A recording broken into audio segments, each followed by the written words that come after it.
Karibu mtazamaji wa ITV. Hapa ni jijini Arusha na kinachoendelea hapa ni uhamasishaji wa utalii kupitia michezo. Mwanariadha Alphonce Simbu amezindua mfumo wa kuhamasisha utalii wa michezo. Anaelezea namna ambavyo anaendelea kutangaza utalii wa michezo ndani na nje ya nchi. Kwa kweli utalii kupitia michezo ni jambo kubwa sana. Mimi nakumbuka nilivyoshinda medali ya dhahabu ya mashindano ya dunia Tokyo, Japan. Walianza kuuliza umetokea wapi Tanzania? Tanzania waanza kuuliza kumbe Tanzania ndio ule mlima mrefu kuliko yote ya Afrika ambao ni Kilimanjaro, ndio. Na walivyopekua wakaanza kuuliza mambo ya national parks. Unaona Kwa michezo inafikisha ujumbe kwa haraka zaidi duniani na naweza kusema kuliko jambo lolote. Kwa kweli utalii ukihusishwa na michezo kenda pamoja tutatangaza vivutio vyetu vya kitalii vizuri zaidi kimataifa. Kama tulivyoona hapa ni mlima Kilimanjaro. Kwa tuna promote ni mojawapo ya vivutio hivi vya kitalii ambao ni mlima Kilimanjaro.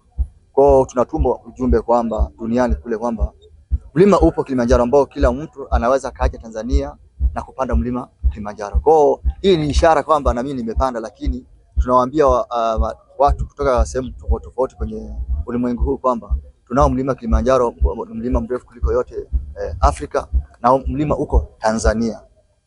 Tofauti na labda stories zingine watu walikuwa wanasikia labda mlima hauko Tanzania. Kwa mlima wa Kilimanjaro uko nchini Tanzania. Kuna kitu kinaitwa Kimbia na Simbu ambayo itazinduliwa wakati wowote. Tutahitaji support kutoka kwa Watanzania wote, kwa wadau mbalimbali ili kuendelea kukuza mchezo wetu wa riadha. Kwa kweli tutafurahi sana kama tutaungwa mkono na wadau mbalimbali ili kuweza kutimiza malengo. Kwa nadhani management yangu muda si mrefu wata launch hicho kitu. Itakuwa ni support kwa ajili ya kumsupport Alphonce Simbu kwenye maandalizi yake ya kuelekea mashindano mbalimbali hususan Sydney.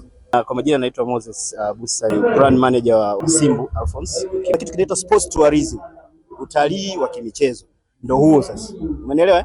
Simbu ni mwanamichezo mkubwa duniani. Yaani yuko hapa lakini dunia nzima inajua kwamba yuko hapa kwa sababu ni mtu ambaye anaangaliwa, si ndio? So hapa tu kitendo cha yeye kuwa hapa tayari tumeshatangaza duniani kwamba kuna kilifea inaendelea hapa. Yuko monitor. Kwa hiyo wanajua kila anapokwenda, kila anapolala, kila anafanya. So unaona tunazidi kujitangaza kwa staili. So hii kutengeneza huu mlima hapa na watu wafanye challenge ni kuweka afya vizuri, lakini pia kuendelea kutangaza utalii wa kimichezo.